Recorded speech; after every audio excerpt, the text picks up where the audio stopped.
Hello everybody, let's continue our talk on astrology to divinity. Let's go get into the basics first. Now, I must say that to know the game of the whole science of astrology, we must get to the basic much more. For example, in transit is considered Saturn is extremely good when it is 11th house. It gives great gains. For example, from mean Rashi, nowadays, the Pisces, Saturn is transiting 11th. They have a great period of Saturn for 2 years. 2 more years, that is. Now, what does it mean exactly? This could mean two, three things. First, Saturn is out of 4th and 5th in 11th. It could mean great gain from children, no doubt. Great gain from property, no doubt. And great mental gains, great gain of mind. Now, what does it mean exactly? Saturn in 11th transit could mean different for different things, just to qualify. For a very emotional, romantic person, an intense person, this could mean, if the overall horoscope is good and other things are good, finding, as one says, the real soulmate, finding the soulmate, and continuing the journey towards divinity much faster and much more catalyzed way. This could also mean finally acquiring the real person, either male or female. Or in a materialistic person, lot of wealth. Fourth Lord 11th, fifth Lord 11th, finding great benefits, great associations, property acquisition and others, and finding good name in this thing. For politician, winning elections, so many things could be possible. So that's very important. Jupiter, again, is immensely very powerful and very good planet. In fact, it's Devaguru. If it is supposed transiting ninth, it would enhance your fortune greatly. For Aries, Jupiter is in ninth. Fabulous, great transit. For Mesh, that is Aries Mesh Rashi. But what could it mean for different people? For materialistic people, material gains with certain amount of honesty and integrity. For very emotional and spiritual person, even if they are leading a very mediocre life on the face of it, they might find a very spiritual bond growing, in which the passions will become a minor part of the basic spiritual love which grows in them. So that's what is very important to understand. For an intellectual person, this could mean great growth of intellect in a very positive way. Similarly, suppose Rahu Ketu. Rahu Ketu come in your first and seventh.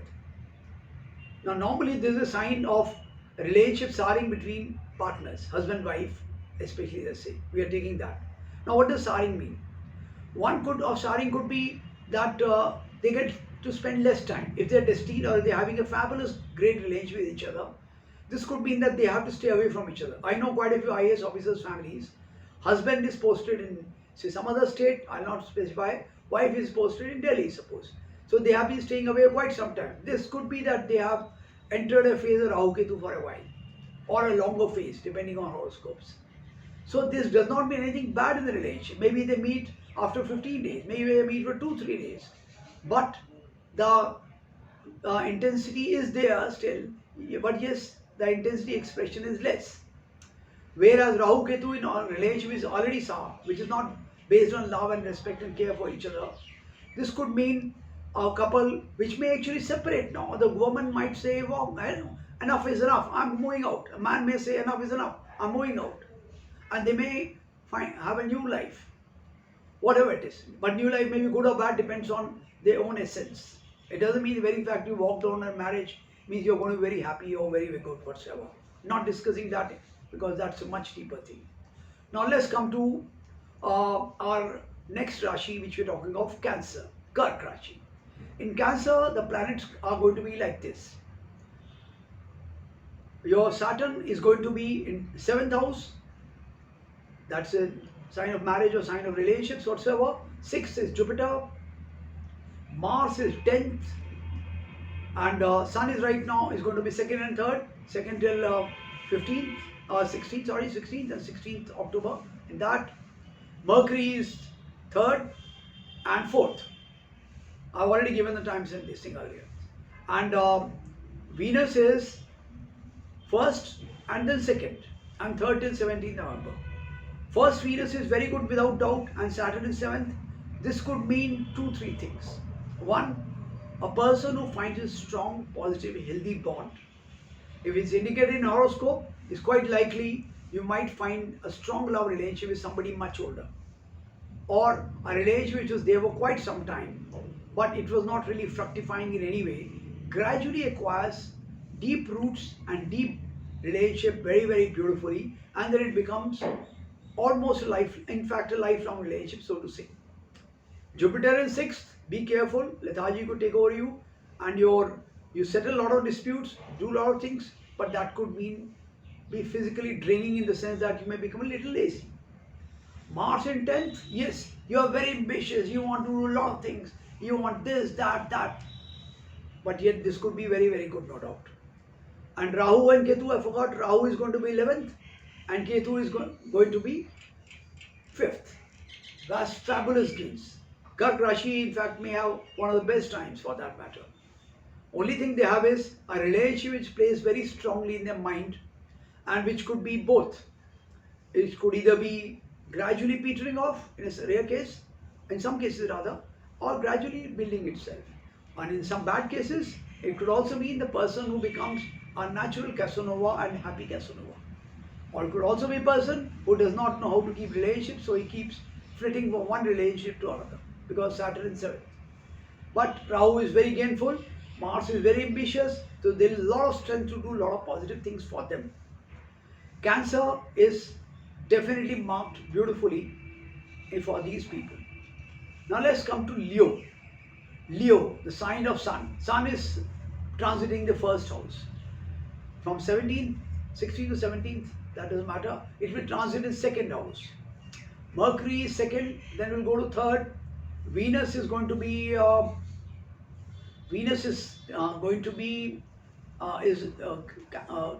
12th to first primarily, and then to second. And Rahu and Ketu are going to be 4th and 10th. 10th will be Rahu and 4th will be Ketu. Jupiter, immensely wonderful position of 5th, and Saturn in 6th in his own house, and Mars is in 9th. Now let's see how to analyze this whole thing. One big positive these people should have is, if they are students, they may find their bar raised quite a bit by their own intellect. They may find that they were trying for admission somewhere, they got it. Or they may find that they were struggling with certain concepts, they understood them very well, and they were able to crack many problems which they found difficult earlier. And lots of positive things could happen in their lives in a big way. And for married people, grown-up women especially, well, your child, your son or daughter may have a giant leap in their career, and there could be a lot of happiness with them. This could actually mean you are going to enter a phase of celebrating a wonderful good time with your daughter or son. And this is going to be definitely so, without any doubt. But Saturn, a lot of 7th and 6th, may give great prosperity, great success to your husband, but you will have to stay some husband or wife, but distances could emerge. There could be a possibility when you find comfort in being away from each other. This comfort could be because your work requires that. Second thing would be you actually find some kind of calmness in your separation from each other. Or third case, you both get so involved in your work that you don't realize we are staying quite away from each other. Sun will give strength, Sun will give speech power, and Rahu and Ketu, that's very important. Ketu will give them restlessness to find a new house, and they may find a new house if it is indicated in the horoscope, or they may be really pining and mentally struggling or juggling between two houses or something like that for 1.5 years, and may acquire a house later or something. But it does show a lot of restlessness as far as house goes, and mindset also goes. Some unsettlement in mind concerning house and otherwise is certain. And Rahu in 10th gives lots of new things happening in your career, in your life, in your association people. You might start interacting suddenly with very important people in their own ways. And Mars in 9th, there could be major fill-up in your career, major up in your fortune, and there could be, yes, positives in your fortune in a big way. Expenses could grow. Expenses are quite likely to grow, but you will enjoy the expenses. That's what you are expected to see for next 2-3 months. Now let's come to Virgo, Kanya Rashi. Virgo, right now they have Mercury transiting the first house. till 22nd September. Then it comes to second house in Libra, which is till 28th November. This is very good. People with Kanya Rashi could have great intellectual confidence growing in them. The great abilities to communicate could really see them through many, many difficulties. And there are, let's see other planets. Mars in 8th is not a good thing. They need to be careful about their temper. They need to be careful about their interaction with people and how they could react or explode at times immediately. Be very, very careful. Jupiter in 4th, there could be pleasant change in house. If not pleasant change in house, there will be strong desire to find new pleasant place where you could be happier and more cheerful.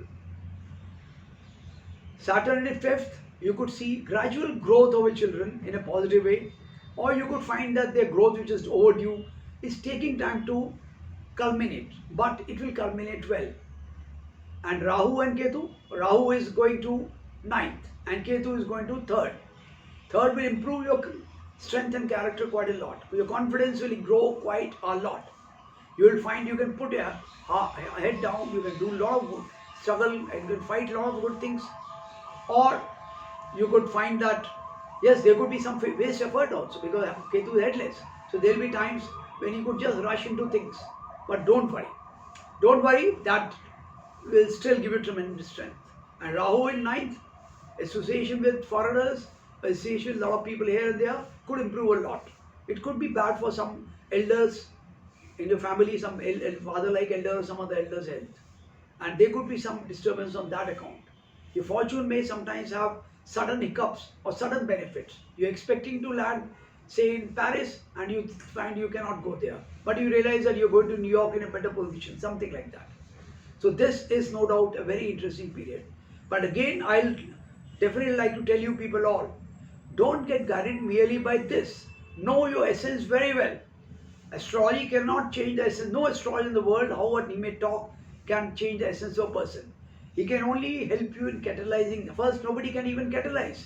It can get catalyzed if you are in harmony with the person who is teaching you. It's like a teacher. When a teacher teaches a student, suppose teaching maths, as I've taught maths many times, maths, English and science, you can teach only if the student wants to learn. But it requires 3 people for the whole thing to happen. First, a very good person who is really keen to learn. Second, who has great ability to learn. Third, opportunities. So all 3 have to be there. So these planets, when we are talking, know the essence very, very, very well. It's very, very important to know your essence. If you are a romantic person, sorry, if you are a very, very sensitive person, a very good Saturn in 11th could mean great gains materially. But, not materially, the real material things for you then will be love, care and affection. If you are a very materialistic and very not really evolved person, Jupiter in 11th could mean acquiring wealth and other things to slightly fair means. But basically you will be materialistic. Know your basics very, very well. Then accordingly grow towards divinity. For us, astrology is the path to divinity. It could be very, very fast for some people. Hopefully I'll be associated with a lot of people who will find very fast journey to on the path, and I may be important part of the journey. Or it could be very small, slow process where I could play a very, very minimal role in their lives. And you all are going to play a very, very important role in my lives too, to help me evolve, because I'm running a period, of course I'm adding jocularly, I'm running, of course truly also, I'm running a period where I have to serve people with my heart a lot. So my heart goes out to all of you who are genuine, honest and sensitive, and which I think I'm also like that. So we will possibly be growing together very well and very greatly. In the next, I'll talk of the next 3 Rashis, that is Libra, Scorpio and Sagittarius. All the very best to you, love to all of you and all the best to you.